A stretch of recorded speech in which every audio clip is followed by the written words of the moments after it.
Shocking news! Hollywood activism strikes again. Okay, so maybe that's not that shocking, but we do talk the latest in Hollywood activism, as well as My Little Pony. They have a gay couple coming for Pride Week. And last but not least, happy Father's Day to the real men out there. My name is Elisa Steele. This is Deconstructing the Culture.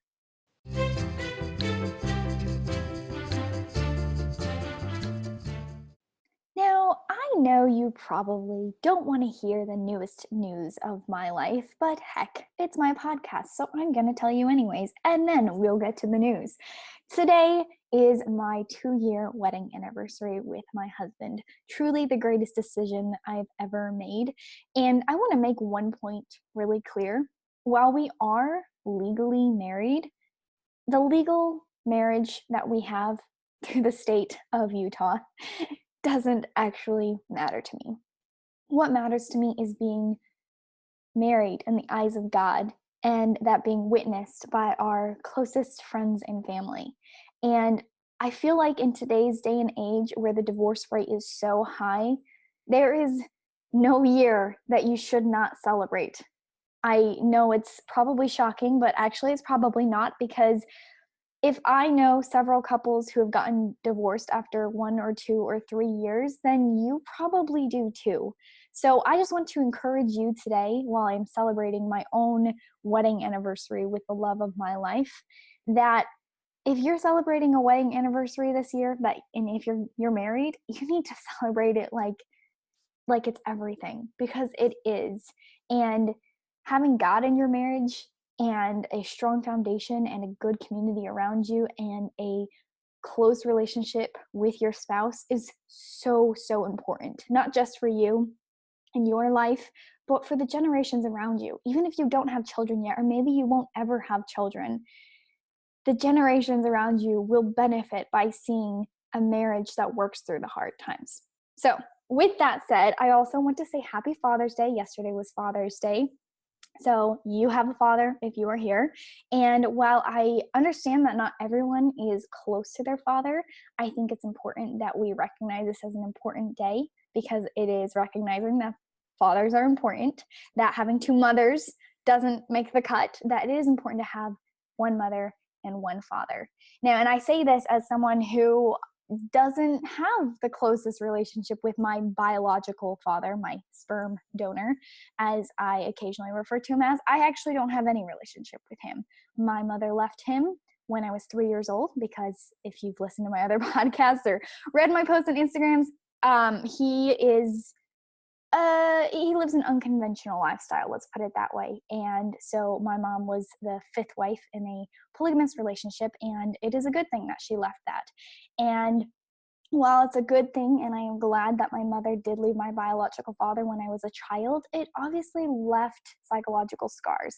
I had to work through some serious issues when I was younger. As a teenager, I did suffer from some serious daddy issues, and there's a lot of science behind it, but really what it comes down to is there was a critical point in my life as a young child when I needed a father to bond to, and I didn't have that.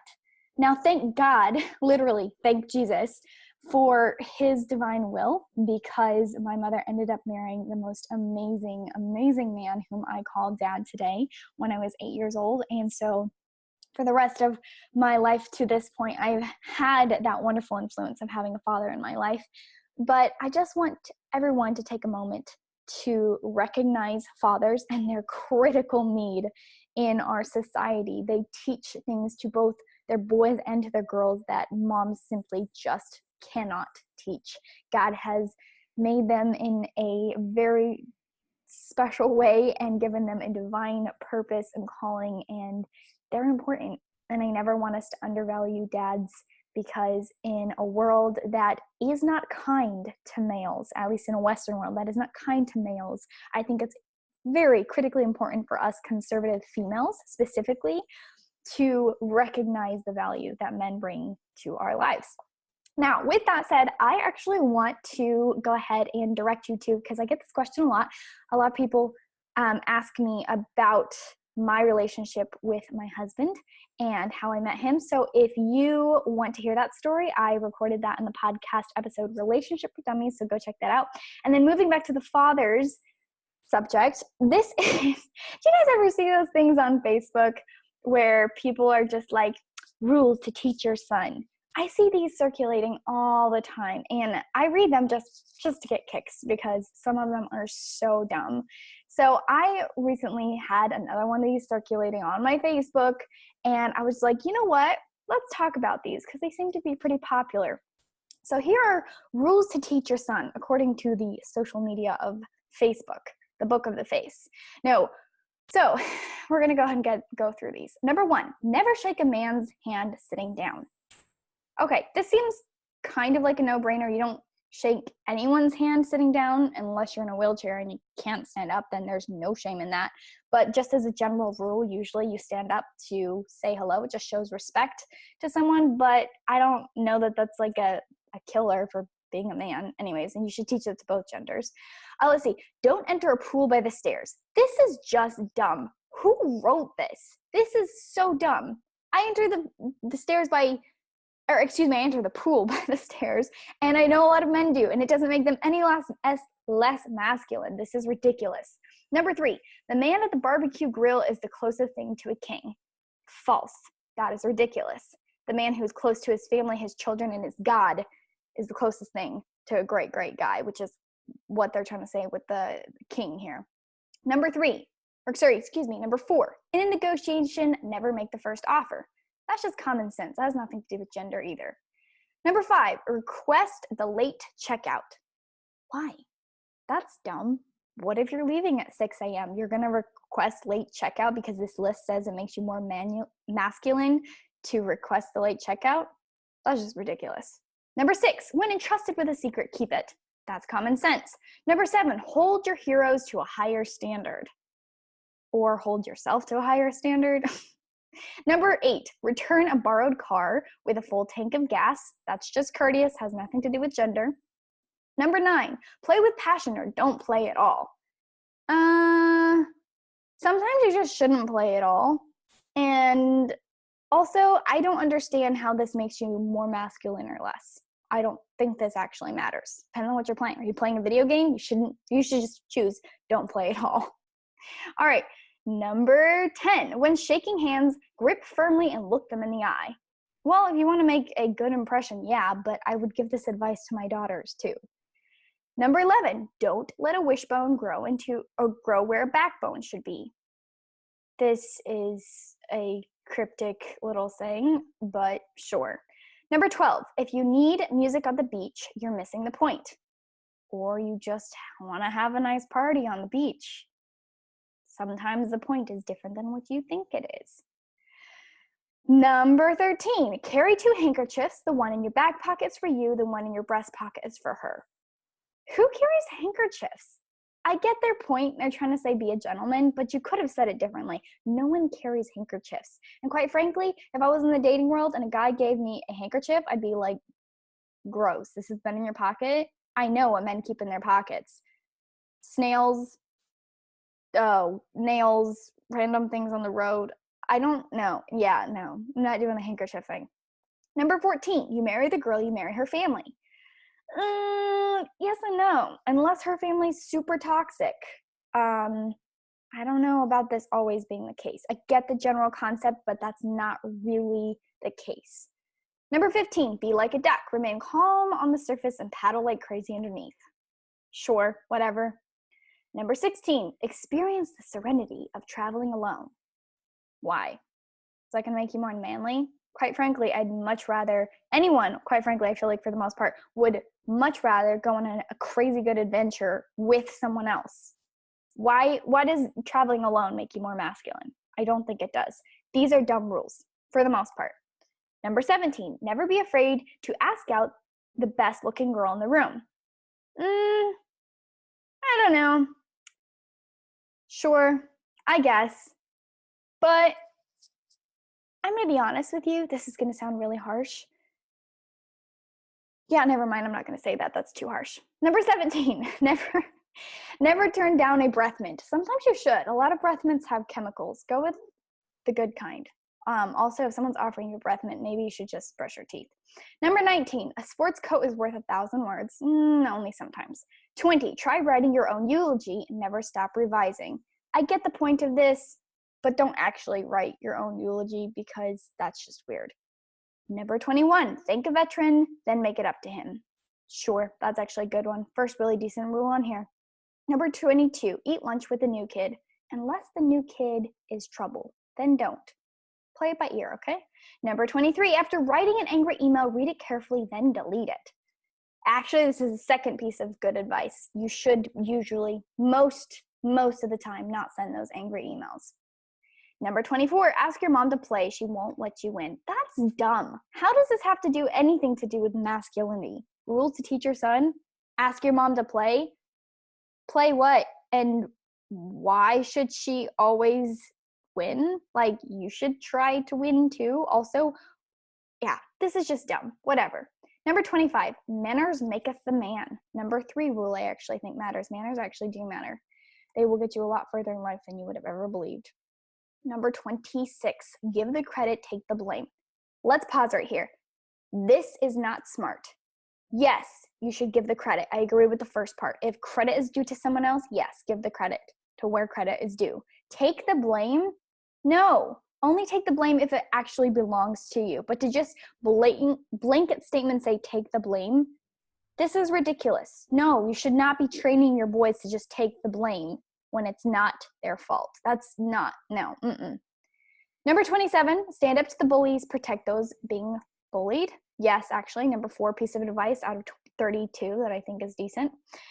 Number 28, write down your dreams. Sure, but I'd rather you work hard and make things happen more than chase dreams that you wrote down.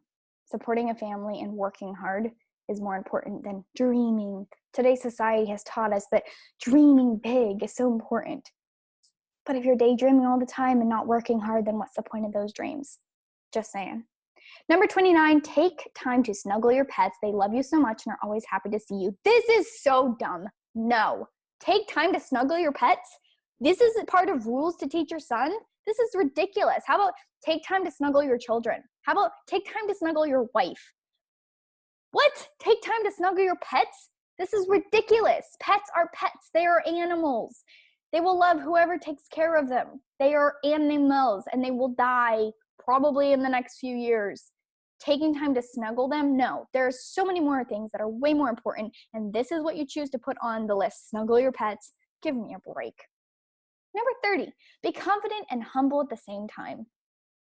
Yeah, sure. That's just life advice. Doesn't matter your gender. Number 31, if ever in doubt, remember whose son you are and refuse to just be ordinary. Yes, I think this is like the 5th piece of advice that I actually can get behind. Yes, remember that you're God's son and behave accordingly, or daughter. Number 32, in all things lead by example, not explanation. Maybe not in all things. Sometimes you should explain and also lead by example, just saying. So those are the commonly circulating rules to teach your son. I am wondering who wrote this and why would they choose these 32 things? Because out of the 32, maybe 5 were really solid. The others don't really matter.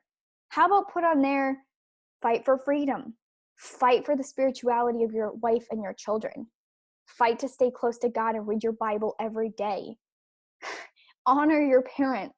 Whether you agree with them or not, honoring them is important because God promises and tells us that honoring our parents will make it so that the days will be long in the land that the Lord thy God hath giveth thee.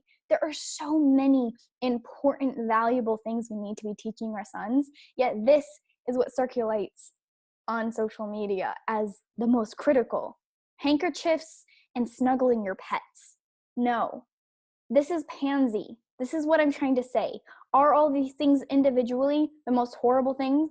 No, but my example, my reasoning behind bringing this up is we have gotten to a point now where the expectation levels for teaching our children and the expectations for today's millennial and Gen X Z men are so low that this is what we put up there as the most ideal and praiseworthy for teaching our boys. There is so much we need to be teaching our boys, and there are very few things on this list that are really worthwhile to be putting on a list. So with this is my challenge to you. I would like for you guys listening to come up with your own list of, let's say, 15 things you should teach your boys, and email those to me, and I will read through each and every one of them, and whoever comes up with the most solid list, I would love to either publicly shout them out on Instagram and on the podcast, and maybe even bring you on the podcast to explain your list. So that is my challenge to you, and that is why I'm bringing up the list today. All right, let's jump into the news now. In an article from Live Action, we are going to talk about Hollywood social justice warrioring. So you already know, if you've been watching the news, that singer Ariana Grande donated the proceeds of her recent Atlanta concert to Planned Parenthood, which is sickening. According to People magazine, the amount was close to $250,000 to Planned Parenthood.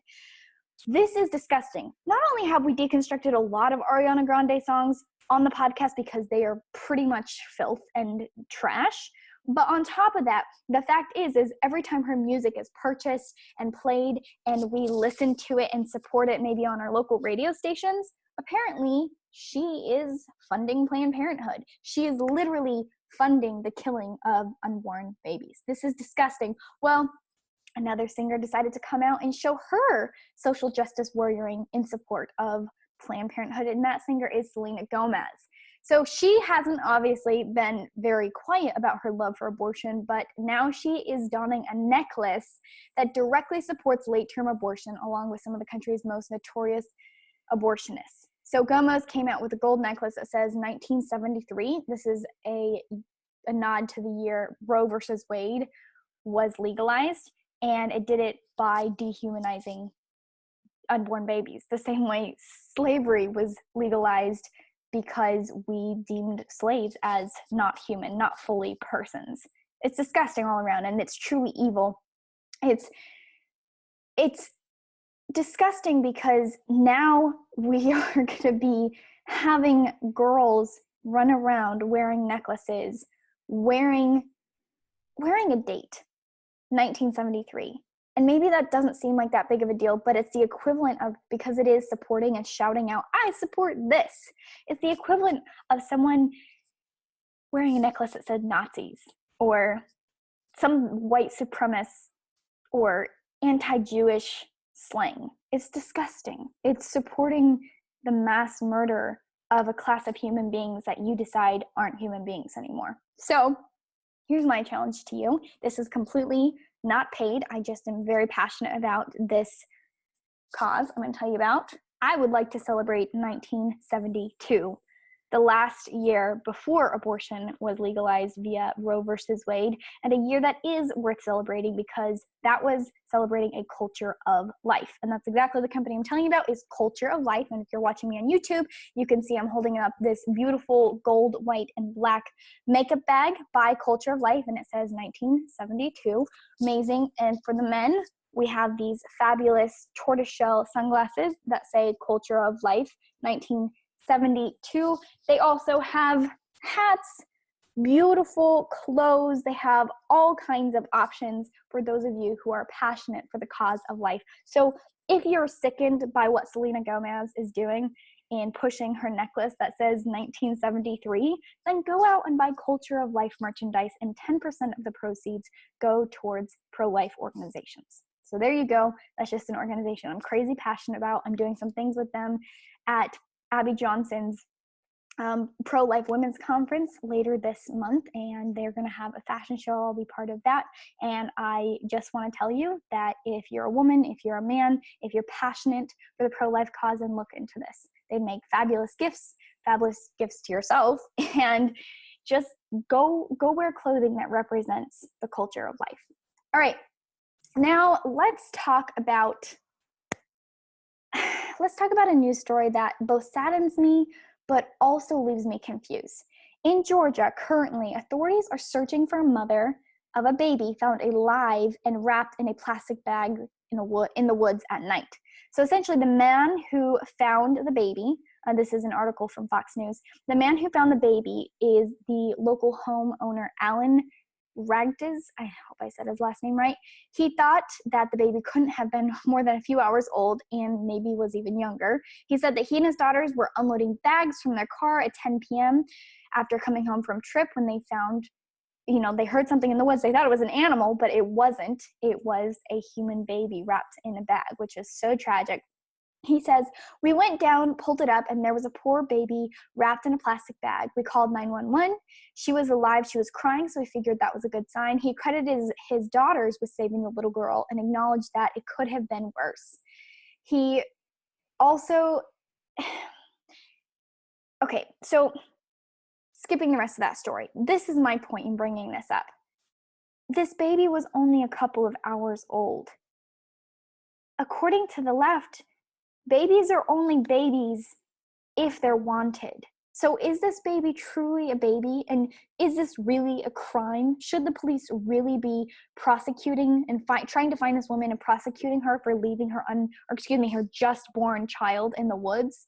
Because just a minute ago in Illinois, they passed a law that said you can have a full-term baby, 9 months pregnant, full-term baby, deliver it breech, which means feet first, have the head still in the woman, suck out the baby's brains, killing it effectively, and then delivering the rest of that baby. And that is completely illegal. That is a fully formed human being that I would say is 9 months old, because I believe that life starts at conception. So I truly believe that a 9-month-old baby is a baby that is just being born. In fact, I think it would be ironic, and I'll have to put some more thought into this, I think it would be ironic if conservatives started, instead of celebrating our birthdays, the day that we were born as the beginning of our personhood, if we started actually celebrating the days that we were conceived.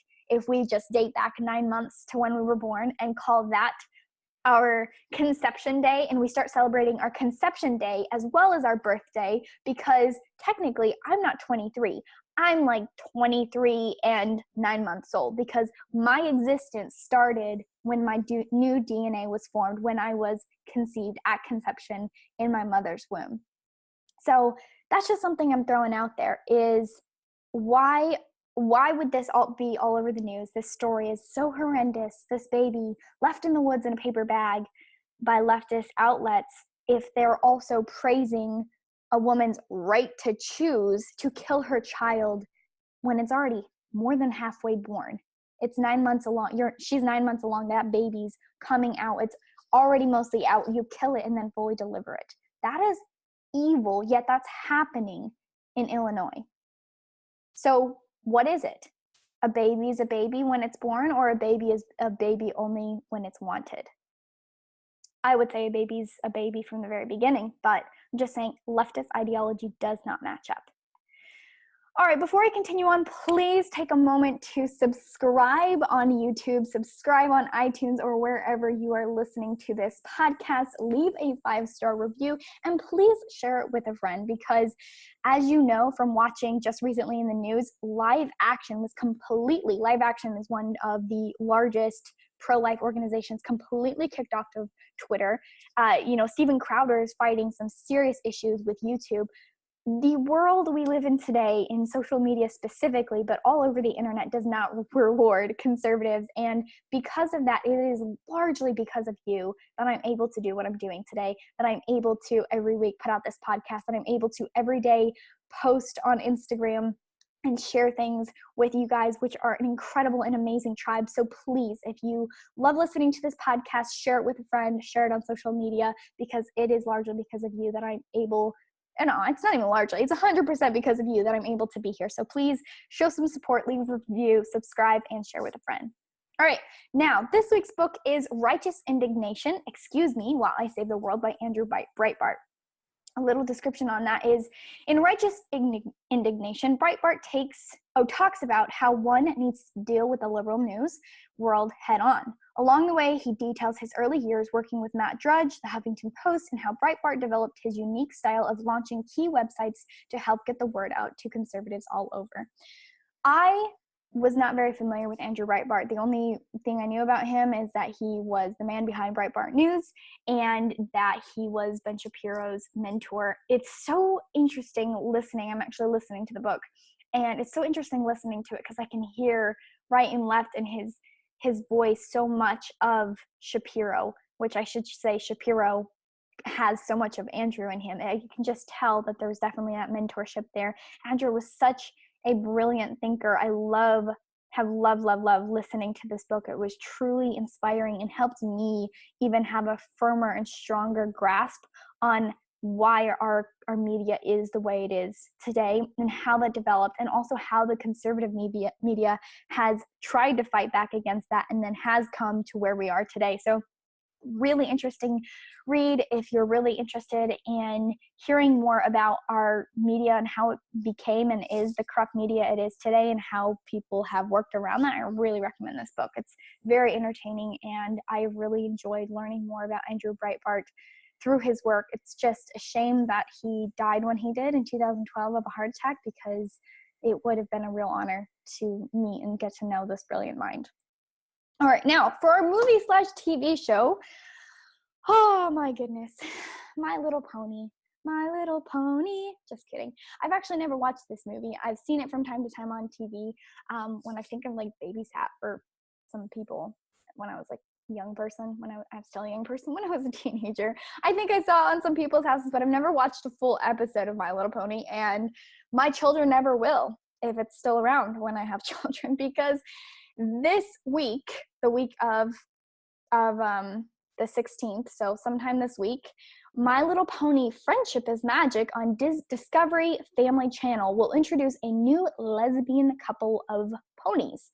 In an episode airing the week of June 16th, like I said, one of the show's writers announced, quote, "The episode The Last Crusade will feature ponies Aunt Holly and Auntie Loft," and writer Michael Vogue tweeted about and Michael Voelg, I don't think that's how you say his last name, Vogue L, tweeted about the TV premiere of the two characters, relating the moment to Pride Month. Shocker.